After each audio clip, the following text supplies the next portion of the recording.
Before the video starts, I just want to say a huge thank you to 2K Games for providing me with a code for the Mafia trilogy. If you're someone who doesn't know much about the Mafia series, you might be thinking to yourself, why would I play the Mafia 1 remake if it's just a taxi driving simulator?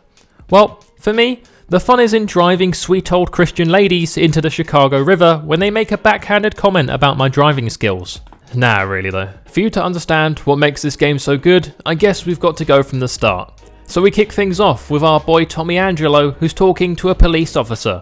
We then get a flashback a few years to 1930, so we now know this is a retelling of the story, which creates more tension than making eye contact with the guy next to you in the urinal. Like, what is actually the next step there? Do you touch tips, make out, or just go back to our normal lives? Who knows? Anyway, it was just a normal Tuesday night on the taxi shift until two men named Paulie and Sam forced us to drive wherever they wanted by pointing a gun at our head. It was clear by their thick Italian-American accents that they're a part of some sort of mafia, so we're in some pretty shady stuff here. In the modern day, this would be a pretty badass car chase, but unfortunately, in 1930, my taxi was seemingly capped at around 40 miles per hour, so this chase was about as exhilarating as Prince Andrew's sex life now that he no longer has his hookup, Mr. Epstein.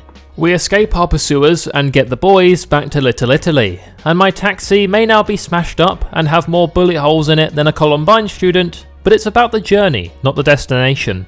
We made some new friends in Sam and Paulie, and their boss, Mr. Salieri, even covers us for the damages. What a nice guy.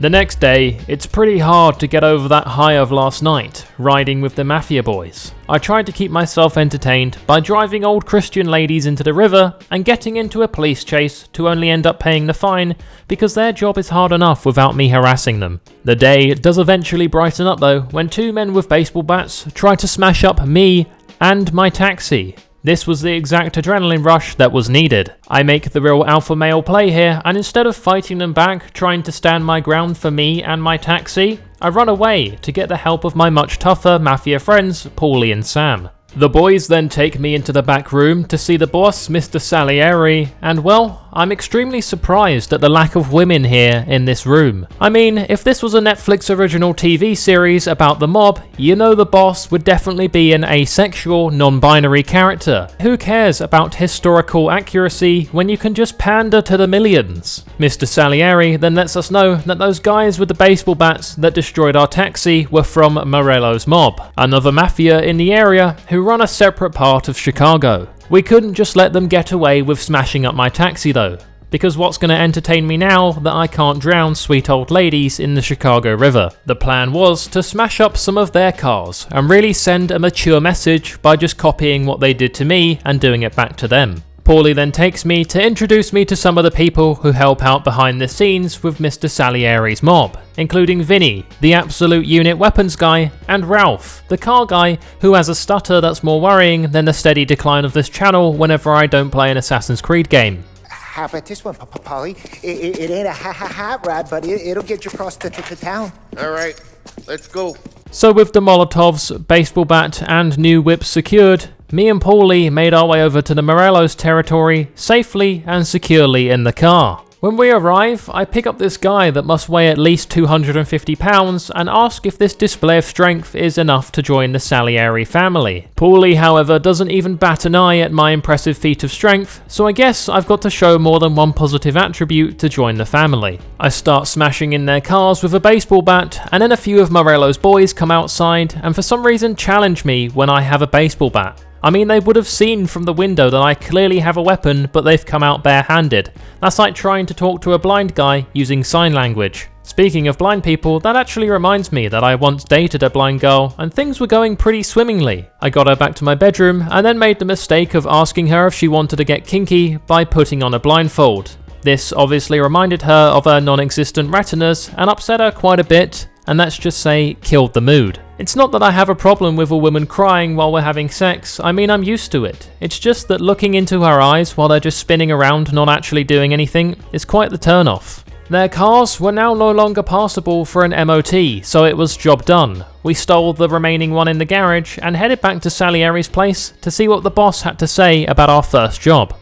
Welcome to the family.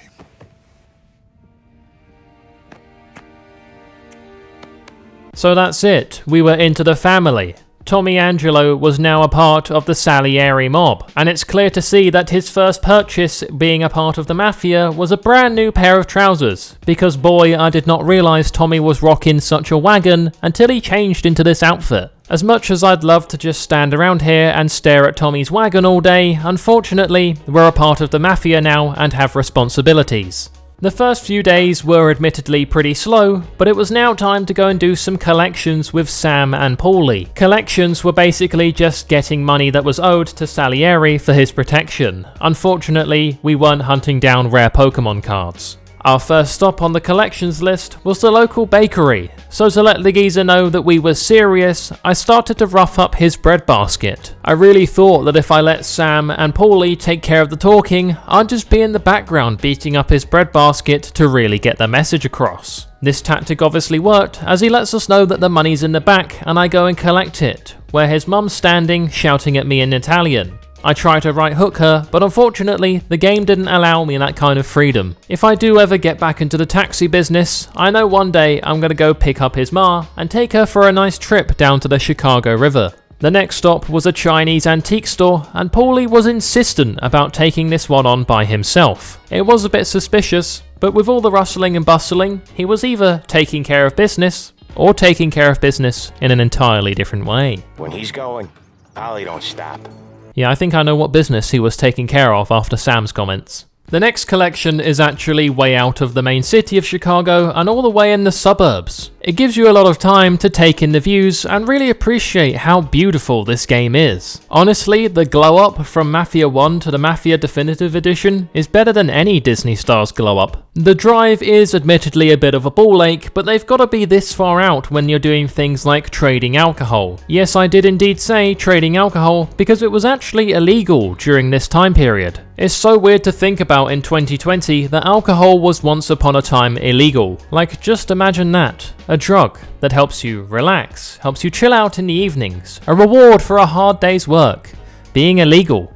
Wow, that's so hard to think about, as there's definitely nothing we can even relate that to in the modern world. We arrive, and Sam and Paulie decide to take this one by themselves. Honestly, I'm gonna be kinda pissed if it's the same kind of business that Paulie just took care of on the last visit, as I'm the only one here missing out on the action. However, when Paulie makes his way out gripping his chest with a bullet hole in it, and there's no sign of Sam, I realise they maybe got a little bit too kinky for my liking anyway. Paulie lets us know that he'll be all good and that we need to sneak inside and find Sam. So it finally looks like all those years of sneaking into my neighbour's house pretending to be her husband dressed up in a gimp suit is finally, all those years of playing Splinter Cell is finally going to pay off. While sneaking around, I do manage to find a shotgun, so I know I'll be all good if things go loud. And well, while seeing if I can find any more little secrets in any of the extra rooms, I actually walk in on a guy who's taking a dump. And after I blast him in the face with my shotgun, I really begin to think that I've never seen someone pull up their trousers and get off the toilet so quickly in my entire life. Like, that was impressive. It genuinely might have been some sort of world record. I guess we'll never know now because I blew his face off with a shotgun, but still.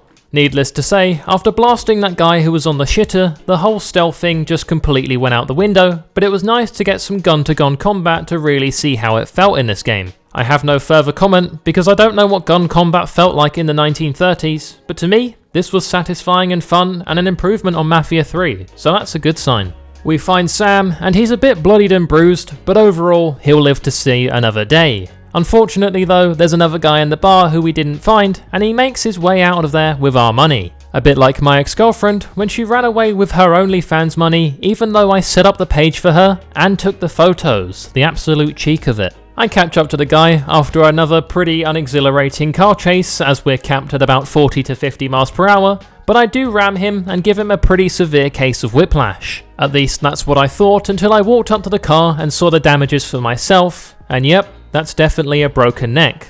Calling that whiplash would be like calling my uncle a guy who understands the word consent. We then flash forward by 2 years, and it's the race day. Everyone's excited to go and watch the local race, and of course Salieri has got his boys sorted out. By that I mean he knows the best driver at the race who's not going to lose, and he's got everyone around him to bet on that driver, so we all get a little bit of extra cash. Some people are very poor and genuinely relying a lot on this money that they'll get from the bet. So that's why it's pretty hard-hitting news when we hear that the driver has been beaten up by the Morello family and is in a bad way with a broken leg and he cannot race. Fortunately though, Tommy is a great driver as displayed by me multiple times in this video, and we're here to save the day.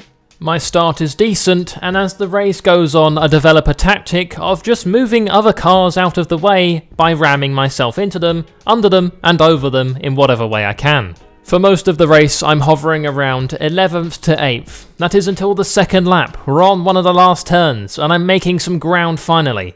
That is until I pull a Doc Hudson at the Piston Cup and completely wipe myself out. I know, it's pretty tough to watch, and I was all the way down to 11th with 1 lap to go, but thanks to rubber banding in video games, I managed to once again make some more ground. I get all the way into second, and it's the last corner. The geezer in front of me then decides to pull what I can only describe as a car kickflip, and that was my chance. I took it, went in first, and won the race. Tommy Angelo stepped in last minute, and Tommy Angelo won the race. You love to see it. If you do want to see more Mafia Remake, be sure to let me know down in the comments section. Thank you as always to those of you who have clicked the join button and become a member of the channel. Thank you guys so much for watching, I really do appreciate it, and I will see you all in the next one. Bye bye. I just want to give a huge shout out as always to my Motherload Voiy Bois and above, Gerardo Cruz, Walls of Valhalla, Björn Van Den Hatter, Charlie Waldock, Voy is Gay, and Ghost Warrior 38. Thank you guys so much for your support.